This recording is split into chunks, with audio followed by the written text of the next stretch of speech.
Hey everybody, this is my 40 breeder, and for a while now I've been talking about my hair algae problem in this tank. I have put some live bearers in here, and that has made a pretty significant impact. I've just put some basic guppies, some guppy Endler hybrids, and then of course I've put this big panda molly in there. But in quarantine I have had 4 Siamese Algae Eaters, and they've actually been all hanging out in a clump right until I started talking about them, and now they've separated out.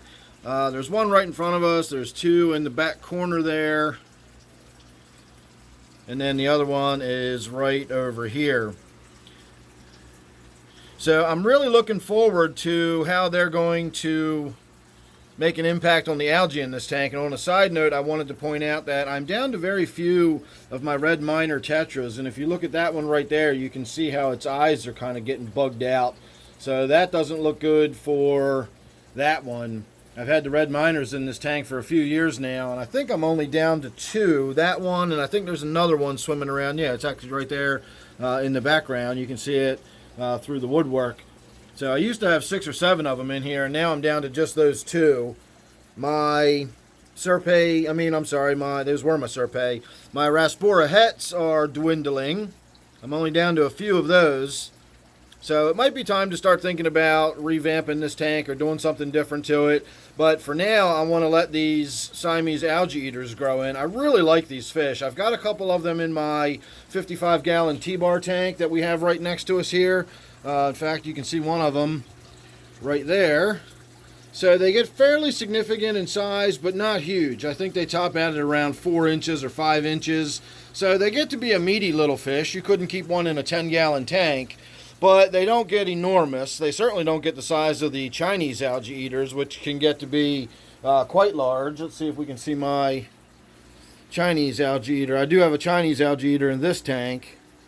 This is a 125-gallon tank, so it actually looks a lot smaller than it really is when you see it. And I don't see it in there anywhere. For being as aggressive and unpleasant as it is, it's actually also kind of reclusive and shy. It doesn't really come out a lot. But regardless, I'll say it's roughly about the size of that. So that's what your average Chinese Algae Eater size-wise can get to. They don't all necessarily get that big, but the Chinese Algae Eaters are listed at getting up to 11 inches. I think that's probably a bit on the high side, but in Aquaria they can easily get to 7 or 8. So anybody that gets one of those for their 10-gallon tank is in for a surprise, very short order. These Siamese Algae Eaters, however, don't get that big. Again, 10-gallon tank is probably a little small. 20-gallon tank is probably pushing it. But if you had a 30 long, I would imagine one of these would be okay in a 30 long. They are a grouping fish. They are sort of a gregarious fish. They like to be kept in a small group. I don't think it would kill them to keep them singly. I don't know that for sure. I've never experienced these fish being kept singly. I did put a pair in my 55-gallon T-bar tank that we just looked at. There are 2 in that tank, though they seldom hang out or pal around together. They usually, each one takes one of those big Anubias bushes, and they kind of claims that as their house. These 4 all stayed together pretty much all the time in the little quarantine tank, which again was a 10-gallon tank, very limited in size, as I was keeping them in there for a very limited period of time. And so now they're here in my 40, and they're going to get to grow out, and we'll get to see whether or not they continue to stay sort of clustered and grouped together. That's also another way you can tell the difference between these and the flying foxes. While I personally don't think they look similar at all, the behavior with the flying foxes, they are fairly aggressive. They act more like a red-tailed shark than these type of fish. So you will not see a group of 4 of them palling around the tank together. If there's 4 of them in a 40-gallon tank, you're going to have some fighting going on. So big difference between the flying fox and the true Siamese, which is what these are. And they're already in there doing their job. You can see them already making short work of that algae. So I'm really looking forward to the way this tank's going to shape up over the next couple of weeks with those Algae Eaters in there. I would imagine it might not even be a couple of weeks. It might only be within a few days we might start noticing a real significant difference. So we've already seen this one. I don't know where the other one is. This tank has some help though, because this tank has a great big gold spot pleco, and you can see his little nose sticking out right there. Let me see if I can get my hand in there and we'll get a look at his face. Of course, everybody's now going to think it's dinner time, me opening the lid like this. But he usually lets me touch him a little bit if I'm not too aggressive about it. I'm trying to make sure I keep him on camera here. I'm rubbing him. I'm trying to move this leaf out of the way, and I keep rubbing him, and I'm afraid it's going to make him... There we go. Now we get a look at him. So he's the one that does the real cleaning and maintenance in this tank. And he's pretty chilled out. Like I said, I don't do this often. And these are armored catfish, so this is probably not doing a whole lot to what you would think of as a slime coat, me touching him like this. But that gives you a good look at how big he is. He's a meaty fish. So that is a different kind of algae eater. That is what's known as an off-box grazer.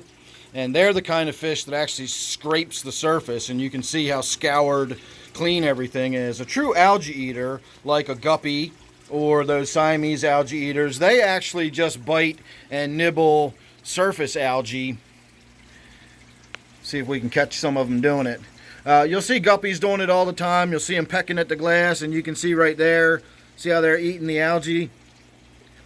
They will leave, if I've got this hair algae in here, they will leave a little fine, it'll almost look like a finely mown lawn, or it'll look like velvet or something, because they don't scrape the surface clean. They're not scour type cleaners like the way those off-box grazers are. These are algae eaters, and they simply graze on the algae that's growing up and away from the surface. So don't get a guppy or a gourami, you know, as an algae eating fish and think it's going to get in there and scrape and scour, because they don't. An algae eating fish is not the same as the scraping and scouring kind. A lot of people will confuse that. A lot of them will call them, oh, there's the other one darting and dashing all around. I must have disturbed him, because this Anubias here is where that other one hangs out. You can kind of see him right there.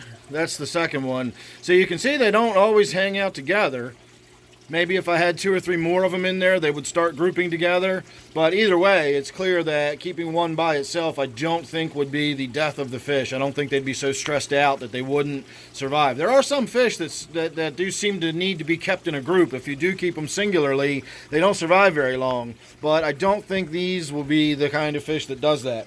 Now, on a final note, I will say that not only have I considered putting a Siamese algae eater in this tank, I've actually tried putting Siamese algae eaters in this tank. The 2 you just saw in the T-bar tank were half of the 4 that I bought on that occasion. 2 went in that tank, and 2 went in this tank. And then very shortly after, I had 1 left in this tank, and then shortly after that, I had none left in this tank. And I am assuming that my big fat roly-poly striped Raphael catfish down there made himself a meal of Siamese algae eaters in the middle of the night. So if I do attempt to put them in this tank again, and it is something I would like to do, in fact today, look, you can see my red-tailed loach back there that we hardly ever get to see. That's really an aggressive, kind of nasty loach, and all it does is hide all the time underneath of that piece of wood. So every now and again I'll get to see it out and about. Usually that's what we get to see, is a little glimpse of its tail and nothing more. So this tank is going to need, I don't know, this tank needs a lot of work. I don't even want to talk about this tank. This used to be my most beautiful tank. Well, one of my very beautiful tanks. It wasn't necessarily the most beautiful, but it used to be a beautiful tank, and it no longer is. It looks like this now, and it will come back to life. I will do something to it, and I guess since we're here talking about it, I may as well point out the elephant in the room. I did put a piece of temple plant in this tank, and so that's what all of that is. That's why that's so bright green and new. But getting back to the topic at hand, I do want to put some sort of algae eating fish. I now have the Siamese algae eaters in 2 of my tanks, and I mean, they're literally 2 tanks side by side. So if I was to do, you know, 4 in this tank, 2 in this tank, I almost think mathematically I would have to do 1 in this tank to keep the pattern going. But, oh look, we can see my little Angelicus loach down there is grooming the Raphael. It'll go all over it. It'll go like open it. The Raphael will like lift up its gill flaps, and it'll stick its nose up in its gills. It lifts up its fins and goes up underneath of its fins. It's really cool watching the gouramis groom the other fish. I mean, I'm sorry, not the gouramis, the loaches groom the other fish. The loaches actually groomed the gouramis when they were in here, which again, this is my gourami tank, so we're definitely going to need to work to build my gourami population back up again. But I think what I might do is get some more of those Siamese algae eaters, put them in the 10-gallon quarantine tank, and then this time just leave them in there until they've grown out to a significant enough size that I can put them in here. The other option, of course, is to simply catch these two that have already grown out and are significant size. You just saw that one dart across the back there. Those would be big enough that I don't believe they would be devoured by that striped Raphael. So that's an option too. I can catch the two out of here, move them into the gourami tank, and then put some more Siamese algae eaters in here, although I don't really think we would even need to put the other Siamese algae eaters in here as long as I've got that gold spot pleco in here. So, I don't know, we'll see. But that's the whole point of this video, was just to let you all know that my Siamese algae eaters are now officially out of quarantine and are now in the tank they're going to be in.